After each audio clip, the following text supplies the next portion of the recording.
Olá, eu sou André Barreto, sejam bem-vindos a mais uma live da Editora Armada e hoje, com enorme honra, temos o prazer de fazer aqui uma live internacional. Estamos recebendo o nosso autor, Drieu Godefridi, autor do livro O Reich Verde, que eu tive o prazer de ser o tradutor, e o Drieu gentilmente aí topou nos atender. Nós vamos conduzir a conversa em inglês, esperamos que isso também ajude a divulgar o trabalho. O nosso trabalho, o trabalho do Drieu para ouvintes anglófonos, lusófonos, enfim, porque o Drieu é um autor belga, né? Escreve em francês, então a gente pretende aí também espalhar a mensagem. So, welcome, Drieu. It's a pleasure, it's an honor to have you here with us. Thank you so much. As we pointed out in the book Flaps or Ears, we call it Ears here in Brazil. We have a small biography of Drieu, which, as we pointed out there, Drieu is an elegant and discreet Belgian philosopher and jurist. He's the author of books about the so-called gender ideology, about the IPCC, and environmentalism. The Green Reich, O Reich Verde, in Portuguese, is his first book published in Brazil, but we hope not the last. Marcio Scansani and I had the pleasure to be the Brazilian editors of Drieu Godefridi, printing the book by Editora Armada. I had the honor to be the translator of the book into Portuguese. Hope that I did a good job. Mr. Godefridi, let me question you first. In your book, you deal with the theoretical foundations of environmentalism, saying, for example, that it's not a Marxist ideology, and a lot of critics of environmentalism usually associated it with Marxism, leftism, progressivism. People like to make these loose associations, and they do not have precise meaning when they do that. So it's a mistake made by some critics. Briefly, if you can, what are the main philosophical ideas that underlie environmentalism and how you treat them in your book?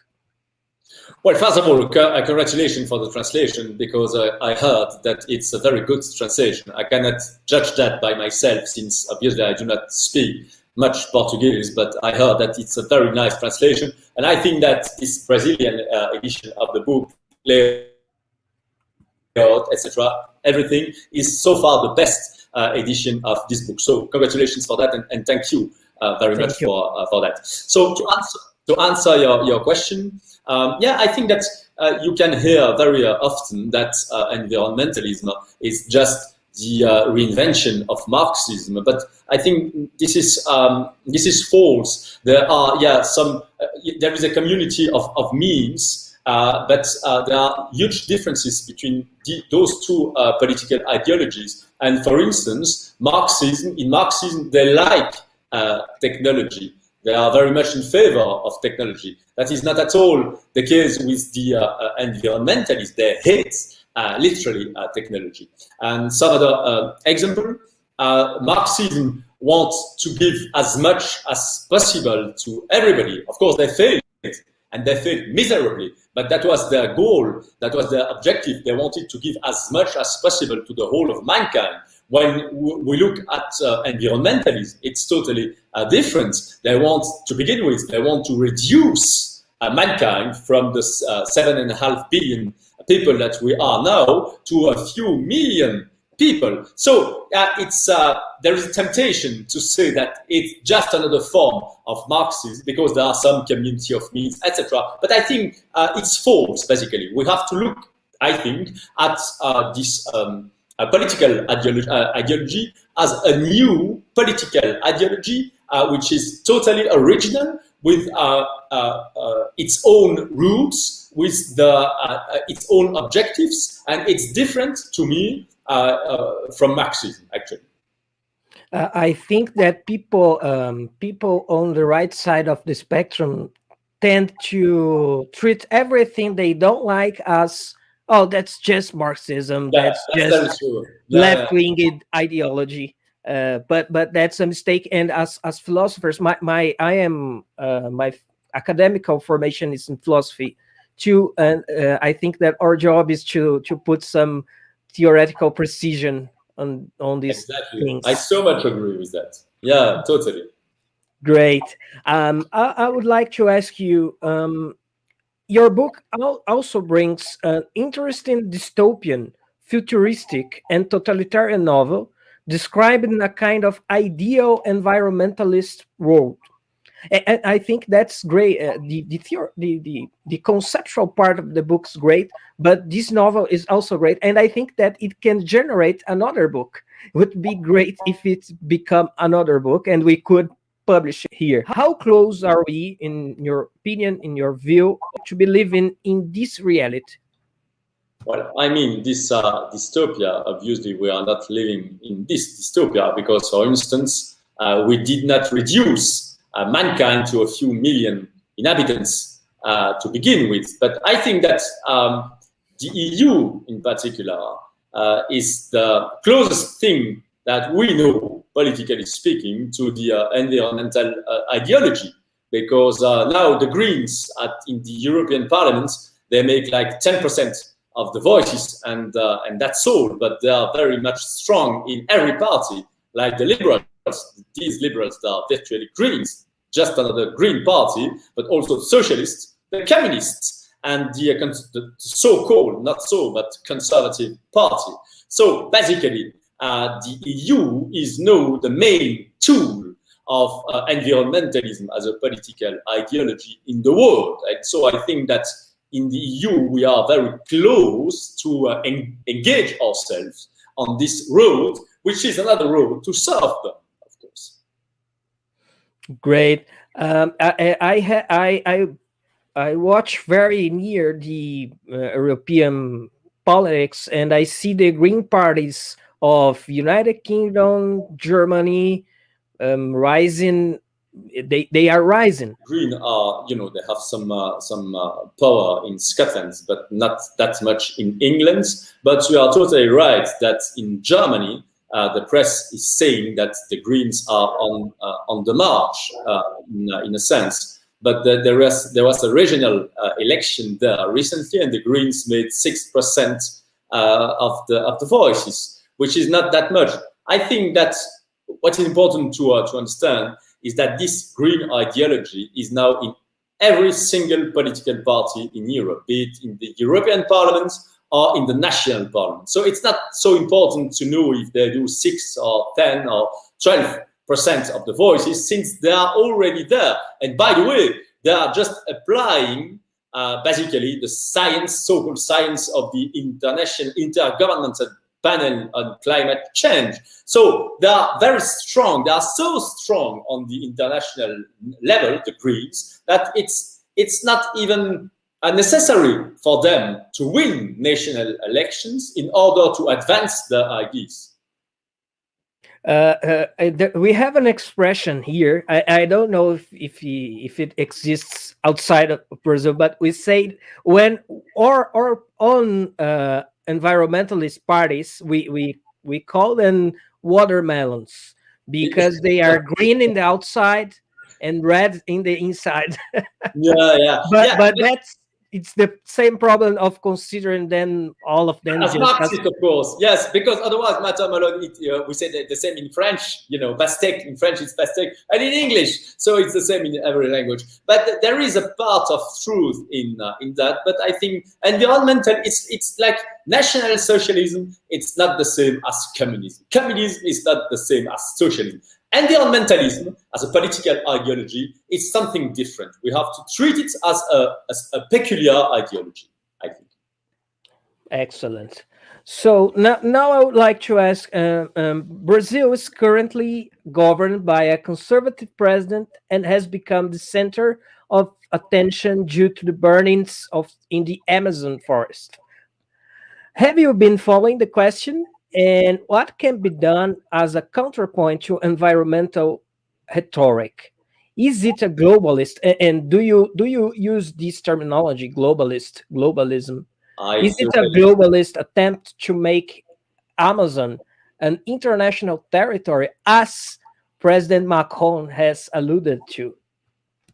Yeah, there are so many things to answer to these very interesting questions. I use this word globalist since it is obviously describing something real, so we can use it. You know, Klaus Schwab from Davos, etc. All those people, it's a reality. So globalism is actually something real. So very obviously, to these so-called global elites, you know, the election of Mr. Bolsonaro was something totally unacceptable. Totally unacceptable. And when you look now at the international scene, Mr. Bolsonaro is like a pariah. You understand that? He's treated like a pariah, which is totally unacceptable since he's a democratically elected leader. So there is no reason. Those globalist elites, they say we are in favor of democracy. He was elected, I mean, by the people of Brazil. So there is no good reason to treat him as a pariah. As for the Amazon rainforests, I mean, yeah, I heard about Macron saying it's, you know, it belongs to us. It belongs to the world. But it's the world lungs of the world. Yeah. But the thing is, it belongs to us, not you, small Brazilians. It belongs to us, the great Europeans and all the those elites. How they're there? How they're there? Yeah, it's like, you know, Brazil would come to France and to say, we're going to manage, you know, the trouble with Islamism or the French forest, etc. Brazil would come to the US and to say to them, yeah, we are going to manage your thing. Would go to Russia, would go to Germany, say we are going to manage things. It's totally unsufferable. How they're there? What? I'm not a scientist, so I'm not an expert about the Amazon rainforest, but I made some documentation about this topic. For what I can see, it is not managed worse, in a worse fashion than with the two preceding far left mafia leader of Brazil. So for what I know, there is nothing to be ashamed of for the time being in Brazil. But actually, this is part of Brazil. So this is, you know, a topic for Brazilian politics. I see no reason why we should, you know, intervene in this question. Great. If Macron has rights over Amazon rainforests, so I can claim that I have rights over the Louvre Museum. Yeah, I would love it. but of course they wouldn't accept that, because those people, they still have this colonial, you know, mind. They think they have the right to treat people around the world, you know, as inferior people. We know better. That's the globalist elite. They think that they are knowing better than you, including your elected leaders. That's their point of view. Of course, it is totally unacceptable. At the end of the day, globalism is just some form of imperialism. They can manage the entire world and say what's the better. At the end of the day, it's just another form of imperialism. Yeah, it's totally that. It's just another word for imperialism, and that's what they intend to do. Because, you know, true and the environmentalism is very easy. It's a world question. And so if you believe in this political ideology, it becomes legitimate to intervene in the affairs of every single country, be it in Africa, South America, everywhere of the world. That's the power, because Marxism was different. Here, what do they say? They say science requests us to intervene in your affairs and to decide everything. Because when you say CO2, human CO2 is the big enemy. It's the big foe of mankind. Every single human activity is emitting CO2. And so it becomes actually legitimate to intervene in the affairs of every country in the world. And so the dream, the final goal of those globalist elite, I'm sorry, I do that every time because, you know, the word elite, I don't like it in this case, but, you know, they use it themselves. The final goal of those people is some kind of a world government. A world government deciding for the poor little stupid Brazilians, poor little stupid Belgians, Russians, etc., what they have to do in order to respect the science of, because, you know, the whole deal, what's the big lie in this question? There is science, ecology as a science, it's true. And then there is a political ideology, which is totally different. It's an ideology, it's not the same. But they say it's the same. We, as green politicians, we are just speaking the science. So you have to abide, because what we want is what science requests. You know, that's the power of the ideology. And we are seeing exactly the same pattern concerning measures about pandemics.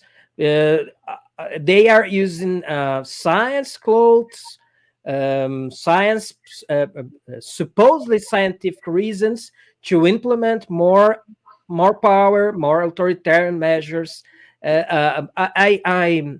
I draw a parallel, and I don't know if you agree with, but after 9/11, a lot of people said, no, that's just when, sorry, that's just when the terror problem is over, no one will care about this stuff anymore, and all of that just continued to happen. And when we talk about environmental measures, or now supposedly sanitary measures, at the end of the day, all that we have, it's an increase of the power of the state, and all that kind of stuff. They are simply not going away. I don't know if you agree with that parallel, but politicians will not give away the power that they gathered since then. I mean, as a rule, obviously, you are right. That's a lesson of history. When they get some power, for instance, after World War II, it was extremely difficult to take this power back from them. So as a rule, you are totally right. But of course, there are some big differences between this pandemic question, which was a real thing, by the way, and it has been launched onto the world by the Chinese criminal, basically totalitarian regime. So that's a real thing. But you are right. The element of truth is that when they get this power, they will try to keep it and to use it for different reasons. And the main reason, of course, is the environmental reason, because they will tell us that we have to, to do this or to that in order to abide by science, of course. So, bottom line, I think I agree with you. Great. That last question is connected to the next, where I would like to know. The English journalist Peter Hitchens, brother of Christopher Hitchens, says that we live in the era of marshmellow totalitarianism. It's the same totalitarian control as always, but under peaceful, moral, sanitary, or environmental clothes. Just as socialism is the pre-form of communism, is marshmellow totalitarianism the pre-form of the Green Reich? Well, I would make a distinction between reality and the political ideology. If we look at the reality, being in your country, in the United States, or in Europe, we can't say that this is a totalitarian regime. We have free elections, we have some freedom, you can still create companies and travel, etc. So to say that we have some form of totalitarianism in reality, I think no, because a totalitarian regime, you cannot have a moderate totalitarian regime. That does not exist. You have totalitarianism or not. So what is the bottom line for me of totalitarianism, be it National Socialism, for instance, or communism? you know, it's very easy to understand. They come to your house, they get you, and then they kill you. That's totalitarianism. So to say that we are there now, I think it's stupid. It's morally unacceptable. We cannot say that because this is not true. You know, my grandmother, she was 17 in 1940 when the Germans came to this part of Europe. And so, yes, actually, they took people after the war. I mean, they took people, they killed them. That's totalitarianism.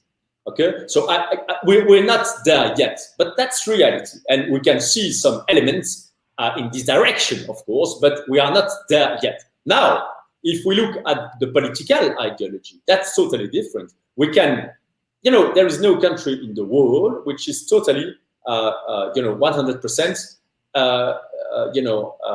environmentalist. It's not the case yet. But when we look at this ideology as an ideology, they want to get rid of freedom. They want to get rid of 80% of mankind. So this ideology not only is a purely violent thing, totalitarian ideology, but in many respects, it is even more radical than the totalitarian ideologies, such as Nazism, such as communism of the past. So that's my the distinction that I wanted to make. Perfect. Where come the idea of the population reduction? From where this come from? Okay, so it's a very important question. So you have to understand one very important, you know that because you've not only read but translated the book. For the environmentalist, it's environmentalism is not humanism. It's not, you know, they are not anthropocentric. They are not centered on the human being.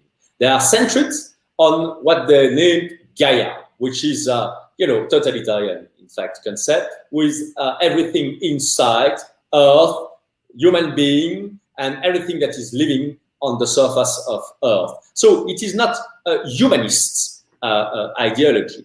And so actually they think that mankind is some kind of a virus. We are so numerous, that's what they say, that we are a threat for the balance of the whole, for the balance of Gaia as a whole. They see us, you know, human beings, as a virus. We are too numerous. So when, you know, this idea of reducing mankind, it comes from a philosopher, a German philosopher, Jewish German, you know, and is Hans Jonas. And he said, yes, we have to reduce mankind. You have another one, an American, Paul Ehrlich. He said, we have to reduce mankind. And so you have hundreds of, ecologists, environmentalists, I mean, intellectuals on this side. They say that we have to get rid of like 80% of mankind. So that's the reality. That's their goal. Yeah, you know, you could say that it's one of their main objectives, because they think that we are so numerous that it's not sustainable.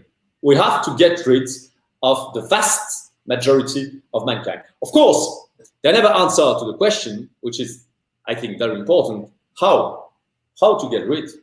Because when we are 7.5 billion, you know, people, and you want to lead us to only a few millions or even a few tens of millions, how to get rid? I see two solutions: you kill people, or you sterilize people. And actually, that's what Paul Ehrlich is still alive today. He wrote in the 60s the population bomb. Everything is in the title. And so he said, yes, we have to go to, but of course not in the US as an American. He said, we have to go to this, you know, inferior country, yours, Pakistan, you know, India, and to force them to be sterilized in order. I don't want to see any more children in this country. So that's the big deal. I'm not saying that. These environmentalist intellectuals, they are writing that, they wrote that in the past. The main intellectual on this side is Hans Jonas. He's a real intellectual. He has, you know, written interesting books, and so people want to understand the the ethos of this ideology, I think it's interesting to read some fragments, at least, of this author. I heard from some green people, let us say, that COVID-19 it's some sort of answer from the Gaia. It's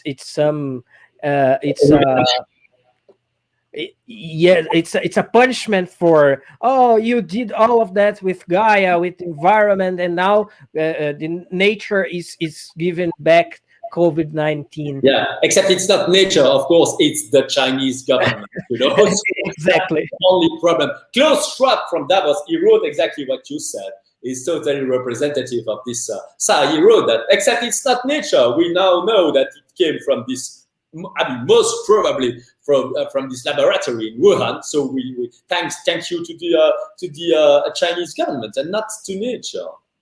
And it doesn't make any sense to say that, because in the Middle Ages you had less the bubonic pest. So there is no link with capitalism or the fact that we are 7.5 billion. So it's simply not true. Great. So I would like to make a move for the next question, and I believe it's my last one. But what would you say to people who agree or tend to agree with you, but consider the idea that we live or will live in a greenhouse and exaggeration? And I would add, how do you deal with people that treat all of these subjects as conspirational theories? COVID-19 come from a lab, conspirational theory. Globalism, conspirational theory. Environmentalists want to eliminate 90% of population, conspirational theory. How you normally react to these lines? I'm not at all a conspirationist in my mind. You know, I'm not at all like that. But of course, when there is a truth and it has been demonstrated, you cannot say that it is no more, of course, a conspiracy theory. It is no more a theory. It's just a hard fact. When you can quote, you know, environmentalist intellectual saying that we have to do this, Ehrlich, Jonas, etc. You have, you know, tens and tens of examples. There is no conspiracy. It's a fact. When Klaus Schwab published a book, the title of the book is The Great Reset. The Great Reset is not a conspiracy theory. It's the title of the book of this guy. And about Chinese regime, you know, at the time, is probably one of the greatest presidents, American president ever, Donald Trump. When he said it probably comes from this laboratory in Wuhan, that's a conspiracy theory. It was a fact.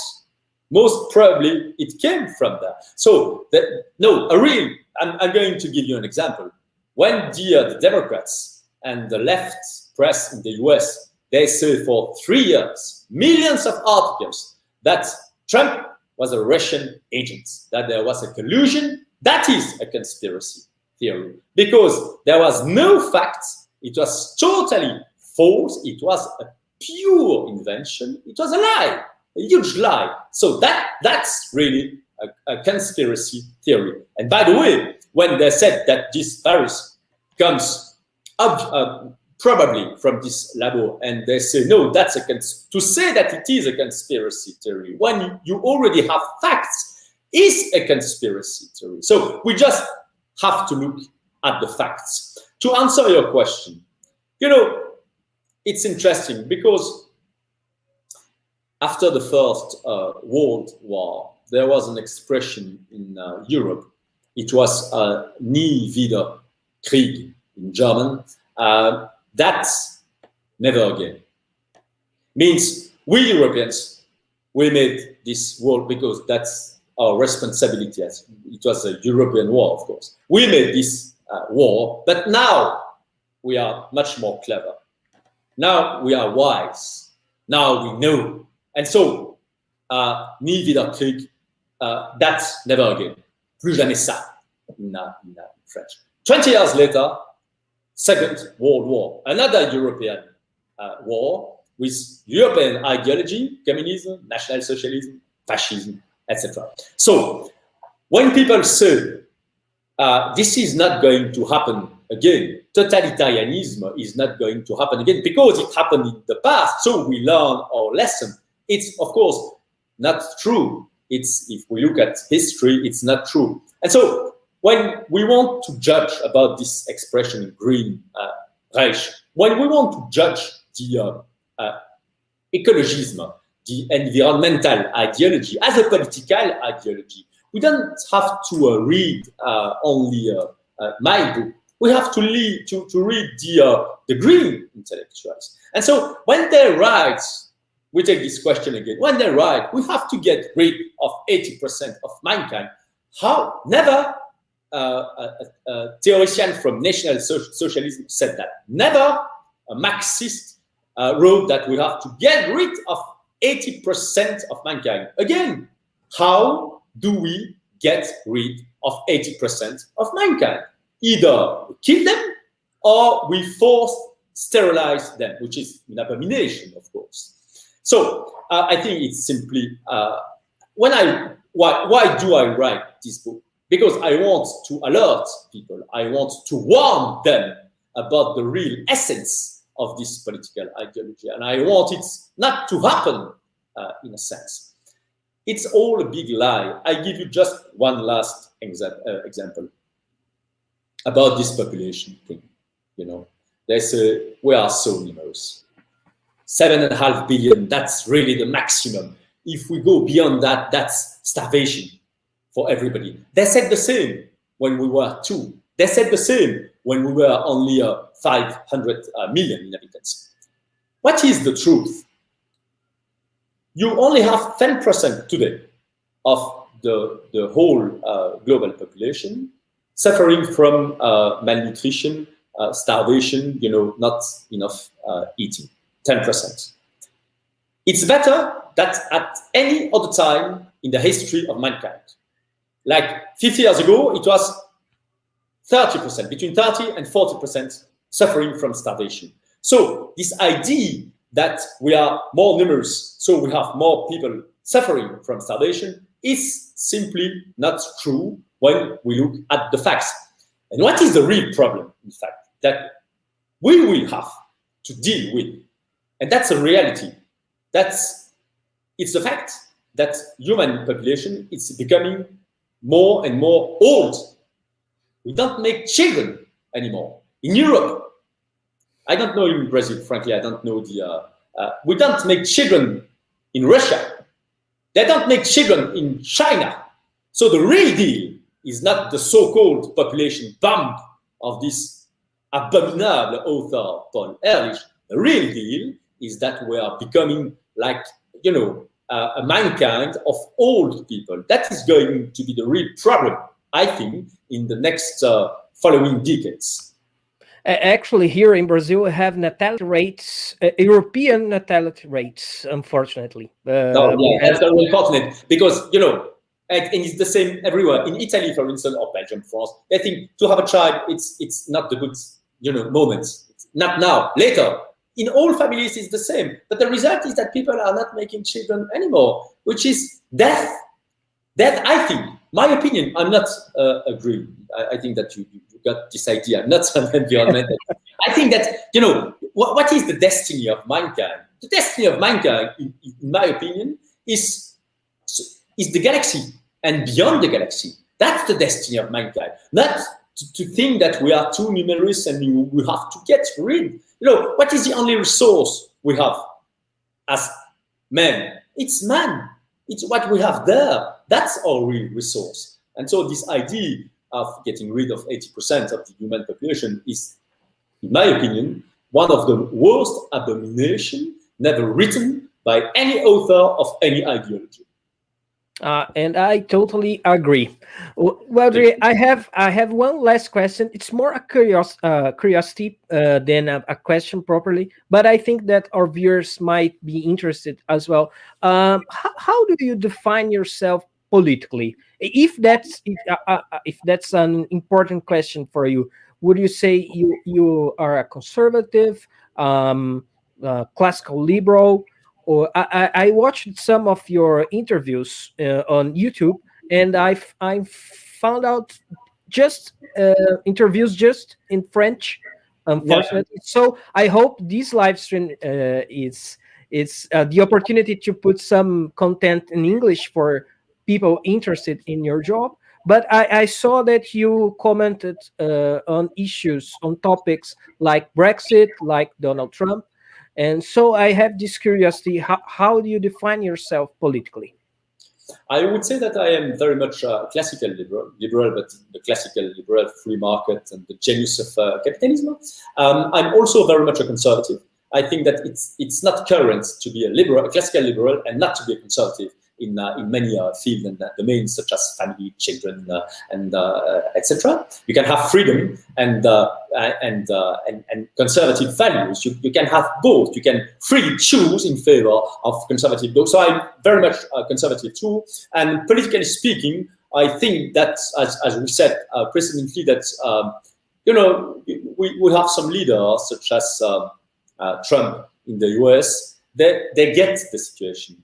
They understand the challenge that is in front of us, and so I wrote a few essays on this topic. I was very much in favor of his administration, being in the US or internationally. What they've done in the Middle East is something really amazing. Now they are destroying that with Biden, but it's really something amazing. So I'm clearly on the right. It's very revealing, but in Europe, continental Europe, you don't have much intellectuals today who would dare to say, not that they're on the far right, because if you say that, it's like, I'm a pedophile, it's the end of conversation, which I can, in some respect, understand. But you don't have,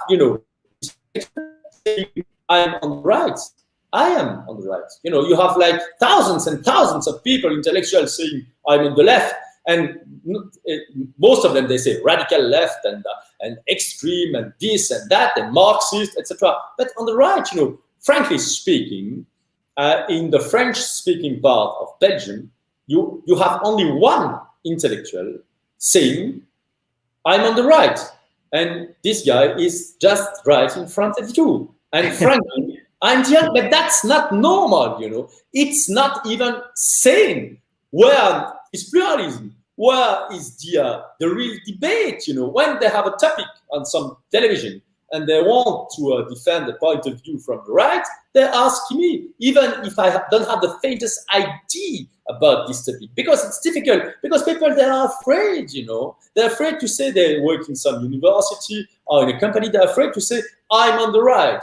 Because some people will try to get them and to say, no, you're not only on the right, you're on the far right, you have sympathy for the far right. And so it can have consequences. But I have a message for these people. Don't be cowards. It's always bad to be a coward, so you have to be courageous and to say, if you're on the right, you're on the right. Say that, I am clearly on the right. Great. That's pretty much the same situation here in Brazil. Although we are under a conservative president right now, but being on the right is still difficult, especially in academia, in media. It's still a very hard job. Yeah. So I want to thank you, Drieu, for the interview. It was great, really, really great, and I want to encourage everyone to buy Drieu's book. It's in Portuguese edition made by us, or in other international editions from around the world. Great. Thank you very much, Drieu. It was a pleasure. Thank you so much. See you soon.